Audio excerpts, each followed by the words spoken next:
अगर आप या आपका कोई परिवार वाला लोन के जाल में बुरी तरह फंस गया है कि जैसे ही ईएमआई की डेट पास आने लगती है तो आपको टेंशन होने लगती है, घबराहट फील होने लगती है, या आए दिन क्रेडिट कार्ड वाले या लोन वाले आपके घर आके तकाजा कर रहे हैं, या हर रोज आपको कॉल करके परेशान कर रहे हैं कि कब पैसे वापस करोगे, आज इतनी तारीख हो गई, आज इतने पैसे हो गए हैं, तो आज मैं आपको इस सीरीज में 7 ऐसे तरीके बताऊंगा जिससे आप लोन के जाल से धीरे धीरे निकल सकते हो, वो भी कम से कम नुकसान के साथ। तो चलो समझते हैं कि कैसे लोन के जाल से निकला जाए विद सीए कपिल कुमार।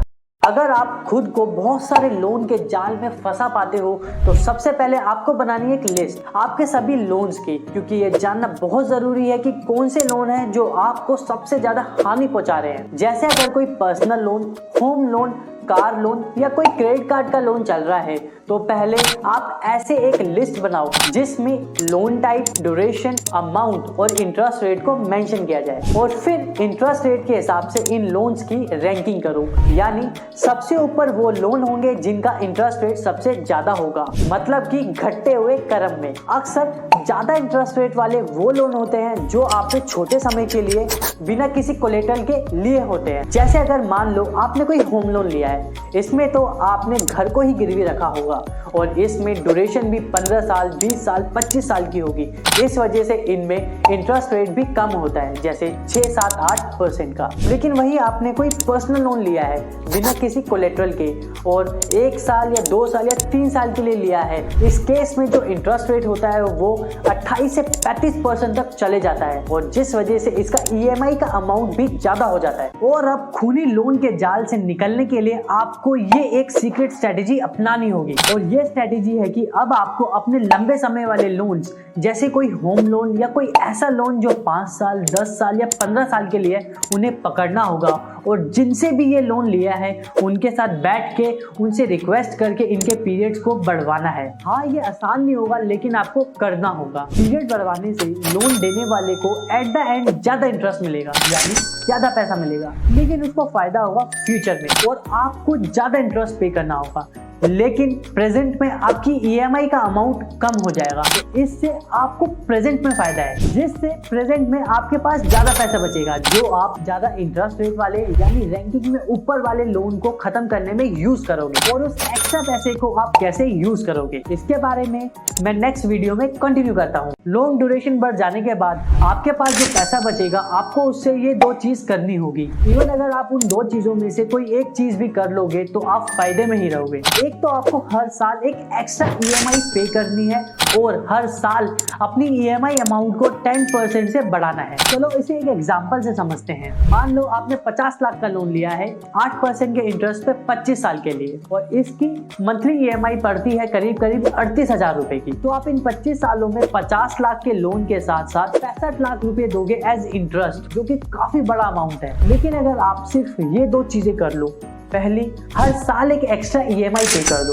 यानी एक्स्ट्रा 38,000 रुपीज, सिर्फ एक एक्स्ट्रा ईएमआई। दूसरा हर साल अपनी ईएमआई अमाउंट को 10% से बढ़ा दो, यानी जो आपकी 38,000 की ईएमआई थी उसको अगले साल से 42,000 कर दो और उसके अगले साल 46,000 एंड सो ऑन। जब आप ऐसा करते हो ना तो एक मैजिक होता है। ऐसा मैजिक कपिल, जो आप 65 लाख का इंटरेस्ट पे कर रहे थे ना वो सिर्फ 27 लाख का रह जाएगा। और यही नहीं, जो लोन आप 25 साल में खत्म कर रहे थे वो सिर्फ 10 साल में निपट जाएगा। सिर्फ एक एक्स्ट्रा ईएमआई और 10% एक्स्ट्रा ईएमआई से इतना फर्क पड़ जाता है। इसलिए लोन के चुंगल से निकलने के लिए इसकी मैथ्स को समझना जरूरी होता है दोस्तों। और अब खूनी लोन के जाल से निकलने के लिए नंबर 4 तरीका है एक दूसरा लोन। जैसे आपने सुना होगा कि लोहे को लोहा ही काटता है, उसी तरह यहाँ लोन्स को खत्म करने के लिए हमें एक दूसरा लोन लेना होगा। यहाँ फर्क बस इतना होगा कि एक महंगे लोन को सस्ता लोन खत्म करेगा, यानी ज्यादा इंटरेस्ट रेट वाले लोन की जगह हमें कम इंटरेस्ट रेट वाले लोन को लेना होगा। जैसे मान लो आपने किसी लोन देने वाली ऐप से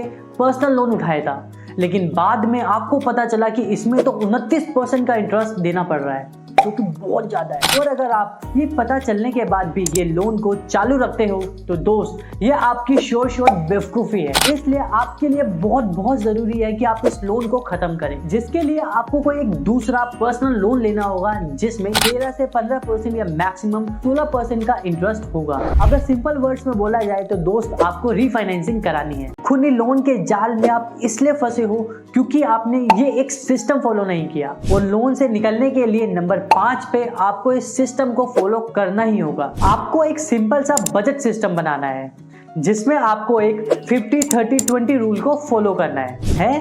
ये 50-30-20 रूल क्या है कपिल भाई?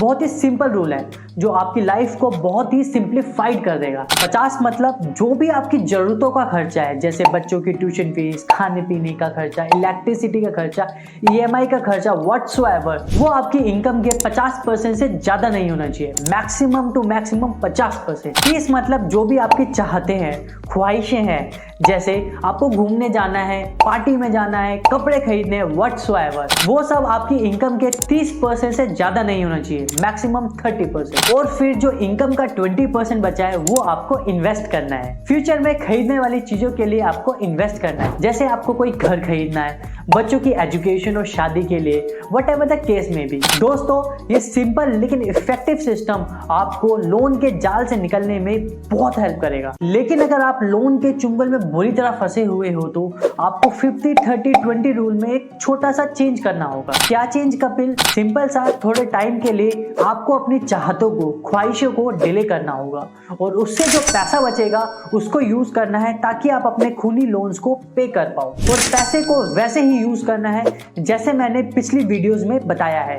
बहुत ही इफेक्टिव मेथड्स है। अगर आपने वो वीडियोस नहीं देखी है तो जरूर देखिए, आप डेफिनेटली लोन के जाल से निकल पाओगे। अगर आप लोन के जाल में इस कदर फंसे हुए हो कि उनको रीपे करने के लिए आपके पास कोई इनकम का जरिया ही नहीं है, तो आपके पास एक आखिरी रास्ता बचता है, फाइनल सेटलमेंट, यानी किसी छोटे अमाउंट पे सेटलमेंट करवाना। हर एक बैंक और क्रेडिट कार्ड कंपनी को पता होता है कि अगर वो 100 लोगों को लोन देंगे तो उसमें से 2 से 4 लोग ऐसे आएंगे जो लोन को रीपे ही नहीं करेंगे। ये इनके बिजनेस का पार्ट है जिसको वो कंसीडर करके चलते हैं। तो जब आप सेटलमेंट के लिए जाओगे जिससे भी आपने लोन लिया है तो नो डाउट वो भड़केंगे, बहुत गुस्सा होंगे, एग्री ही नहीं करेंगे, हर पैटर्न अपनाएंगे ताकि अपने पैसे को निकलवा सके। लेकिन जब उन्हें पता चलेगा ना कि आप सच में ये पैसा नहीं पे कर पाओगे तो उन्हें किसी छोटे अमाउंट पे सेटलमेंट करनी ही पड़ेगी। लेकिन अगर सेटलमेंट करवाया तो समझ लो आपका क्रेडिट स्कोर खत्म, आपकी क्रेडिट रेटिंग खत्म, एक काला थप्पा लग जाएगा